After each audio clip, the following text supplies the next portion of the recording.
Akhirnya dengan kesibukan masing-masing, ada yang udah kerja, pindah tugas sampai ke daerah lain, ada yang sibuk dengan kerjaan lainnya.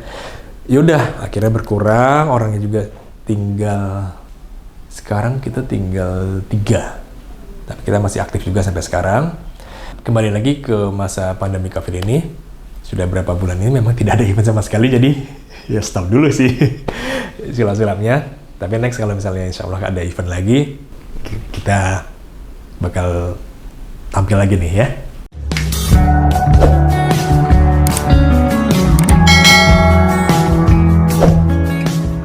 Nah Bang Iwan, kan dari banyak yang tadi bakat-bakat yang udah Abang jalani, profesi-profesi yang udah Abang lakuin itu kan ada magician tuh. Boleh nggak sedikit kasih kami trik-trik magicnya Abang itu? Sebenarnya sih udah lama nggak main ya, nggak ada di belakang layar, tapi bolehlah sedikit aja ya. Ada tisu nggak ya? Oh ini ada. Oke, dari tisu ini ya, mungkin saya ambil hanya sedikit aja ya. Dan segini aja. Nah, 1 lembar aja sedikit. Ini kita sini aja deh. Gimana ya? Belakang aja deh. Oke. Ini tadi udah saya ngambil tisu sedikit aja. Kalau saya ada lacis. Mudah-mudahan berhasil. Doakan ya. Perlu bilang prok nggak ya? Nggak tadi. Yuk.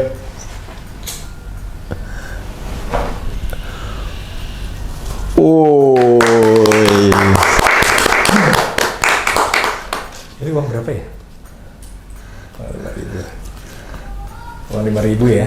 Jelas? 50 bisa nggak Bang? 50? Oh, tapi ntar dulu, ini belum siap. Oh belum. Buktikan bahwasanya nih kosong ya, nggak ada apa-apa. Kosong. Kita lipat lagi nih. Kita lipat jadi kecil. Oke. Oke, masih kosong ya. Kosong. Nih, kita lipat. Kalau kita bilang prok lagi nggak mungkin dong ya.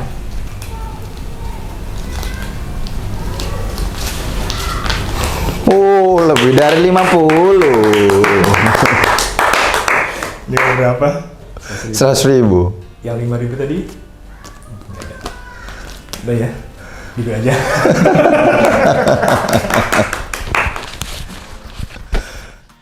Nah Bang, kan dari banyaknya profesi-profesi yang udah Bang jalanin tuh, kenapa sih kayak harus ganti-ganti terus gitu? Kan tiap tahun ada ganti lagi gitu. Itu karena memang perihal cuan atau memang kebetulan atau gimana sebenarnya? Wah, pertanyaannya cuan ya. Oke, jadi gini sebenarnya itu tadi saya orangnya penasaran. Sebenarnya saya orangnya penasaran dan suka mencoba-coba. Dalam arti gini, apa ya? Saya berusaha untuk mencoba, tapi hal yang bermanfaat tentunya ya. Ya seperti itu tadi. Kayak yang nggak bisa apa yang dari awal tadi nge-rap itu juga otodidak gitu kan, dari semuanya itu ya, semuanya tuh saya otodidak. Jadi termasuk sih sebenarnya salah satunya juga mungkin momennya pas pada saat itu ada yang butuh talent ini dan talent ini nggak ada, saya masuk gitu ya. Alhamdulillah menghasilkan gitu deh sebenarnya. Jadi karena coba dan untuk tanggung jawab karena tadi beberapa hal yang tidak diinginkan terjadi, jadinya cuannya datang gitu. Ya. Bukan karena tujuan nyari cuan, Bang. Enggak juga. Dan alhamdulillahnya bukan hanya satu event itu aja dan terus berlanjut gitu. Jadi ya saya ngerasa ya apa ya, bersyukur lah dipelajari dulu yang sebenarnya nggak tahu apa-apa, dan sampai sekarang udah banyak pengalaman nambah ini juga kan, nambah ilmu juga gitu. Jadi kalau bisa aku tanya, dari semua profesi yang abang pernah jalan itu yang paling abang suka tuh yang mana? Suka semua. Pasti kan ada yang paling gitu. Aduh. Pertanyaan yang sulit ya. Bisa diganti tidak? Kalau yang paling suka itu dongeng sih. Saya lebih suka dongeng. Kenapa? Mungkin dulu waktu itu ya nggak kepikiran, maksudnya hanya sekedar belajar, mencoba, iseng-iseng gitu. Kalau sekarang ini mungkin banyak sekali ininya ya, manfaatnya. Jadi dongeng itu juga bisa apa namanya? Ya kebetulan saya juga udah punya anak ya. Itu sangat bermanfaat ya untuk anak-anak juga.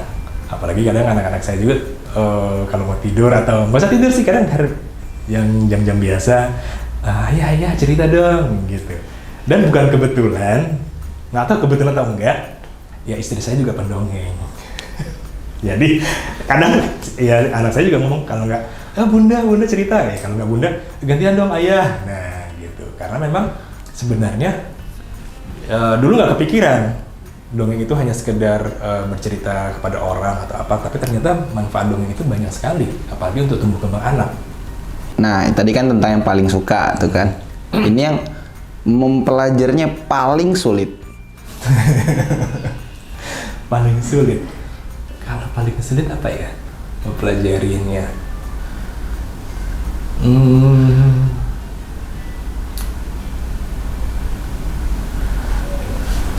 Bingung nggak? Atau semuanya mudah ternyata? Enggak mudah juga gitu. Maksudnya, jadi semua profesi, semua profesi yang saya jalanin itu, ya saya belajar tuh butuh waktu semuanya, gitu. Tapi bisa kalau dibilang cepat belajarnya, mungkin bagi saya itu nggak cepat, tapi kata orang itu cepat, gitu. Contohnya aja kayak sulap. Jadi orang nanya berapa lama belajarnya?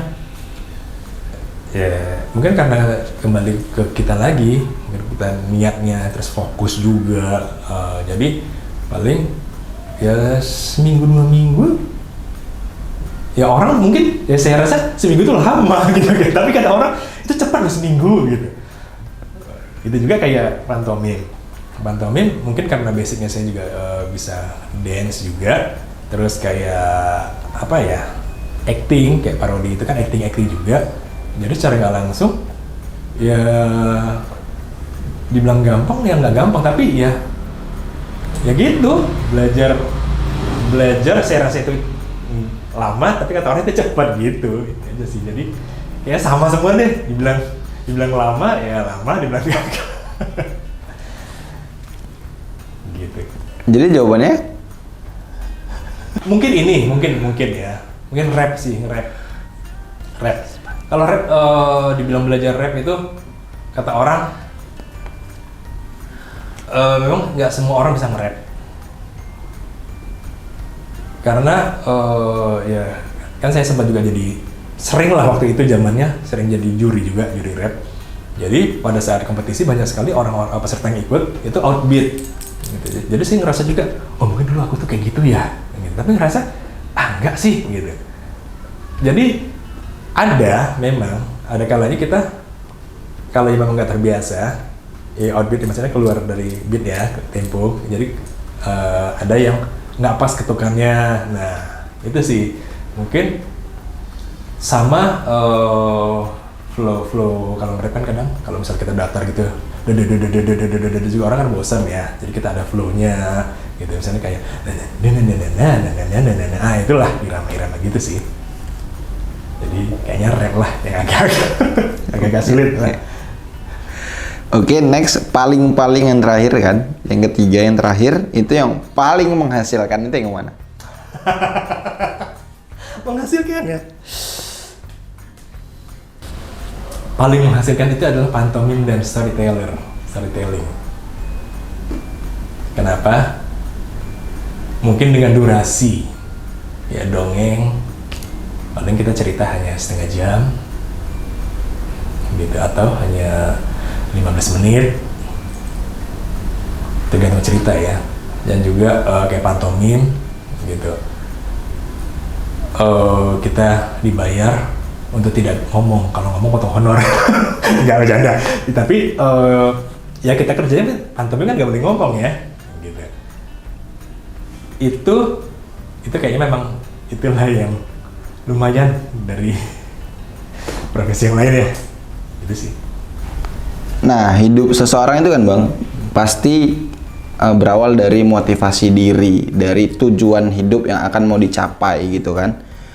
Motivasi Abang sendiri untuk bisa sampai ke titik ini dengan banyaknya profesi dan bakat yang udah Abang tempah gitu, itu motivasi diri Abang itu sendiri apa? Kalau motivasinya apa ya, jangan takut untuk mencoba ya, jangan takut untuk mencoba hal-hal baru yang bermanfaat, itu aja sih. Jadi buat kalian semuanya guys ya, kalau misalnya ada nih kepikiran, wah aku kepingin ini, tapi ragu-ragu, tapi kayaknya ini bisa nih, udah coba aja gitu. Tapi selama itu bermanfaat, nggak ada salahnya kan. Oke Bang, dari banyaknya pengalaman yang udah Bang laluin, itu hal yang mungkin paling mengesankan atau paling buat lucu, paling ngakak mungkin, itu ada nggak hal-hal yang seperti itu terjadi? Ada sih. Jadi ini waktu itu ya, jadi ada beberapa waktu yang lalu, udah lama. Jadi kita sempat ikutan di konsernya grup band Leto. Itu ada beberapa kota, termasuk ke Banda Aceh. Jadi kalau nggak salah waktu itu di Banda Aceh ya. Nah, jadi itu kami itu sama tim di situ ngisi acara sebagai parodi. Jadi parodi. Kebetulan si vokalisnya Leto itu si Noe buat punya ide gitu. Nggak tahu entah dia yang bilang atau ada orang yang bilang katanya ini si abang ini mirip Noe katanya. Saya pikir saya enggak, tapi kebetulan waktu itu saya buat parodi memang pakai wig sih, gondrong, persis kayak dia gitu. Terus dia bilang gini, ya udah mas, ntar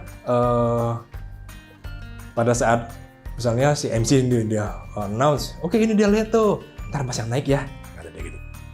Saya juga bingung, kok saya sih? Oh udah nggak apa-apa, ntar begitu sampai di atas, ntar pura-pura lip sync aja, pura-pura komod kami, ntar saya yang nyanyi gitu. Oh boleh. Akhirnya begitu MC langsung announce, ini dia Leto, penonton udah wah gitu ya. Ya udah, semua udah main nih band, drum, gitar, lagu udah main. Akhirnya saya disuruh naik mas, katanya. Wah, bingung kan tadi, deg-degan juga nggak tahu karena tanpa skrip ya, maksudnya tanpa direncanakan. Begitu sampai di depan, saya ambil mic. Saya juga nggak tahu itu lagunya lagu apa, nggak hafal. Dia nyanyi, ya udah saya kumat kamera aja. Wah. Penonton di bawah, wah. Saya juga bingung. Ini mereka nggak sih yang di atas itu bukan Leto vokalisnya gitu. Ya udah, tapi udah lama sekitar 20 detik, mungkin penonton sadar. Ini kayaknya bukan Leto deh. Gitu. Begitu, penonton udah mulai ini nih. Terakhir saya diteriakin, tahu nggak sih? Gitu. Oh itu begitu pada saat penonton teriak, si Noya langsung masuk. Kalau nggak saya udah dilempar. Itu lucu asli. Dan itu terjadi di kota ke-2, kemudian di kota ketiga keempat, saya juga disuruh lagi kayak gitu. Seru, lucu. Bang Iwan, nah ini kita mulai berandai-andai sekarang nih ya kan. Di tahun 2020 ternyata ditemukan mesin waktu tuh. Nah, ternyata Bang Iwan orang pertama yang bakal tes mesin waktu tersebut. Ada nggak momen hal yang diulang dan diperbaiki di dalam hidup Abang? Seandainya ya. Wah seru juga tuh kalau ada. Oke, kalau seandainya ada mesin waktu itu bisa balik ke zaman Lalu apa ya? Oh ini aja nih, pengennya bisa merubah gaya hidup. Kenapa? Ya mungkin kalau dulu ya masa-masa masih apa banyak event, masa-masa ya kalau orang bilang sih apa namanya banyak job lah. Gitu. Kadang dulu suka lupa untuk nabung. Bener. Jadi sekarang itu baru terasa. Mungkin dulu itu pemikiran nabung tapi ada tabungan, tapi kadang ya itu godaan-godaan itu ada aja yang ya itulah mungkin gaya hidup ya, yang pengen inilah, pengen itulah, terus namanya mungkin di entertain itu kayak gaul dengan ini kemana gitu ya, mungkin itu adalah hal yang sia-sia. Jadi mungkin itu yang ingin dirubah, ya mudah-mudahan kalau ada, wah bersyukur sekali saya. Jadi bisa berbagai hidup dan mengumpulkan tabungan, karena sekarang ini kayaknya terasa sekali. Itu sih. Ini pertanyaan terakhir nih Bang Iwan. Ya.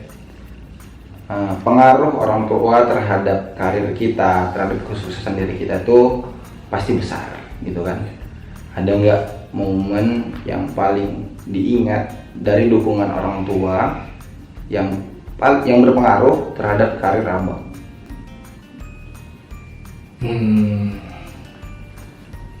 Ya ingat dulu. Pasti sih yang namanya orang tua itu pasti sangat berpengaruh ya dalam karir setiap orang, termasuk karir saya juga. Apalagi ditambah dengan doa dari mereka, makanya kita bisa menjadi sekarang inilah, seperti sekarang ini, berhasil gitu. Jadi kalau momen yang mungkin saya ingat apa ya, mungkin ini aja deh, ada satu hal. Waktu itu ada saya lupa tahun berapa itu ya, ada satu kompetisi sulap ya di Kota Medan. Jadi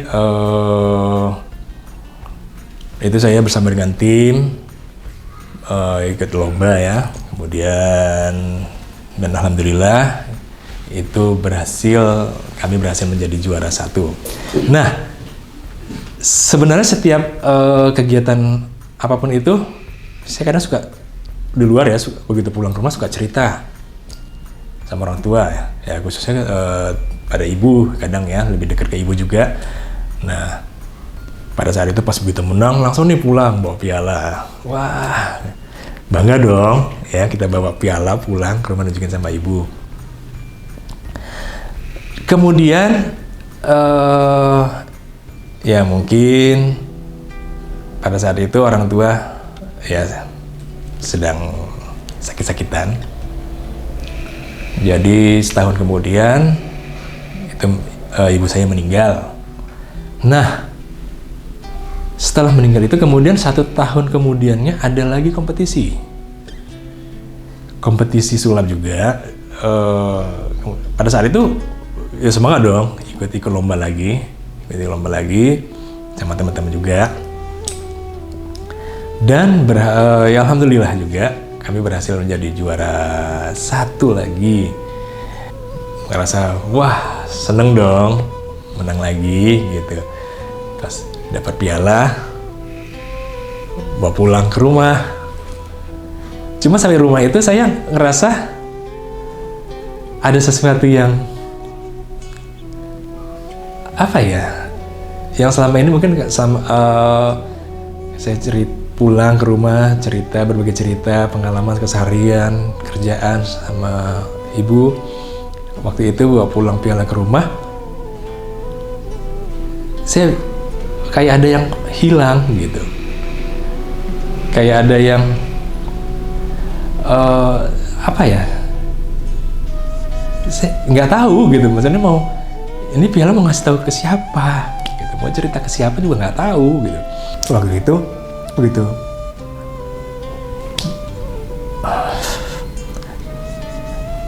dapat dapat piala. Biasanya kan kalau pulang itu nunjukin sama ibu ya.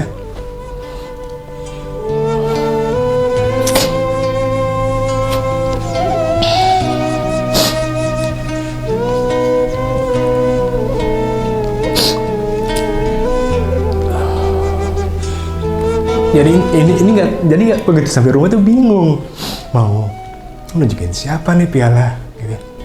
Ngerasa ada sesuatu yang hilang aja. Sosok yang benar-benar sangat mendukung karir saya. Gitu sih.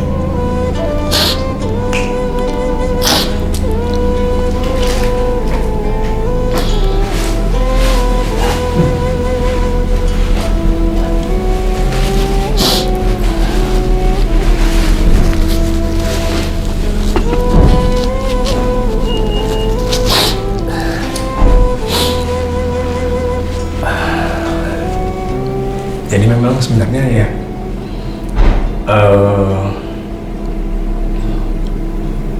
orang tua memang sangat berpengaruh sih ya, bagi karir saya. Mereka juga yang mendoakan saya. Pasti setiap orang tua pasti mendoakan semua anak-anaknya untuk menjadi orang yang berhasil. Jadi itu ya gitu deh, termasuk salah satu momen yang paling saya tidak bisa lupakan. Momen yang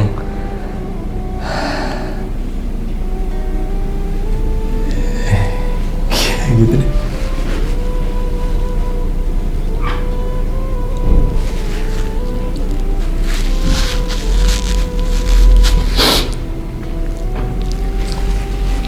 Ya Bang, terima kasih telah hadir ke Kisahku, berbagi inspirasi dan pengalaman hidup yang begitu luar biasa dan sangat banyak pelajaran yang bisa kami ambil dari kisah ini.